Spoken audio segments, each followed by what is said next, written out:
Hey horror fans, it's Fran here. I've been in hiding for a while, but Resident Evil 4 just rocks so much that I insisted that I get on board for the review and the video review.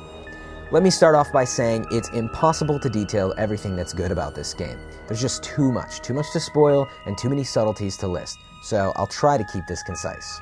Resident Evil 4 was awesome when it launched on the GameCube earlier this year, but to my surprise, it's quite awesome on the PlayStation 2. Capcom managed to bring over a mostly unscathed port and add in the big bonus of the Separate Ways mission. But let's talk about what makes RE4 a must-play in general. And please note the stress in that point. If you haven't played it yet, you are missing out.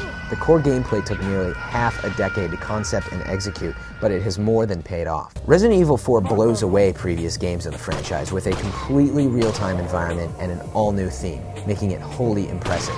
You know the concept by now. Go and save the president's daughter, crazy villagers get in the way. Well, this isn't even half of it. The game stretches on and on. For starters though, let's talk about the core gameplay mechanics.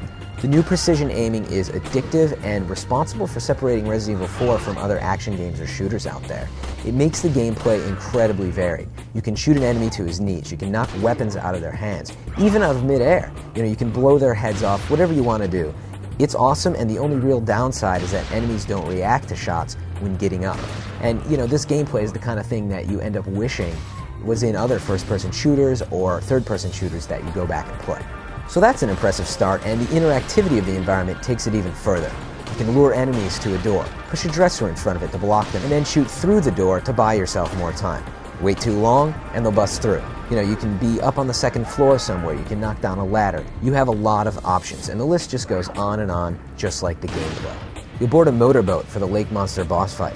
You'll fight El Gigante and watch him smash through the rooftops as you try to hide from him. The first time that I experienced that, I was shocked that Capcom took the time to add that kind of level of detail in. I thought I was going to go in these little sheds and hide and the AI would get stuck in some routine, but it didn't. He smashed through the rooftops, and it's just a really amazing experience, and there's all kinds of these little things in Resident Evil 4. And this is the point. Those who play for even a few hours will not understand how much depth there is here. There are so many levels and so many environments to interact with. I've talked to people about the game. They'll be like, yeah, I pretty much like it. I've tried the first level. It's kind of cool, but then they stop playing, but they don't realize that there's so much more beyond that creepy village. There's the abandoned farms on stormy nights. There's factories. You'll be in freezers, canyons, industrial areas, you name it. And Capcom does an absolutely wonderful job of keeping you hooked by doing that, because you always have this urge to face more enemies in new and prettier environments. Along the way, you'll also be earning money to buy weapons and upgrade them. There are numerous pistols, the range of sniper options is great too, and plenty satisfying thanks to the visuals. Also, everyone's favorite, a heavy-duty magnum. Great for boosting your ego, blasting people's heads off, or just drooling over the awesome reload animations. Then there's even the talked about exclusive high-tech Plagas laser to the PS2, but it really doesn't quite fit in my opinion, and in the end it's really just more of a bonus to play around with than it is a solid addition to the gameplay. It's so easy to drone on and on about all this, but the main idea I want you to take away here is that Resident Evil 4 is not the same old Resident Evil or survival horror game. It is not slow and filled with silly puzzles. The action here is enough to give you a heart attack. You will constantly find yourself among the hordes. Like in this scene where you get trapped in this farmhouse as dozens and dozens of the Illuminados pile into every opening that's around you. It's this kind of high-tension gameplay that is just rarely found.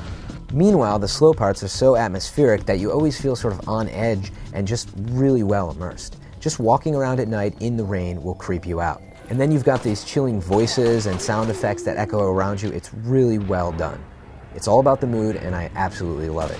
Now, Resident Evil 4 is not without its problems, but all of them that exist are really minor. A few, like lesser textures and lighting, are just a result of the fact that it is a port from the GameCube version. More noticeable are the load times which have been inserted, but they aren't so long that they will try your patience. Other minor flaws are just old-school designer choices. One that I still do not get is why is weapon switching so tedious? You have to pause the game, maneuver around your attaché case, equip your weapon, return to the game, and then if you want to change back to another weapon, you got to do the same thing over again. It's just really silly, and on the PlayStation 2, they could have easily used the L2 and R2 triggers for cycling between stuff. Overall though, there's so much to love that it outweighs these negatives by far.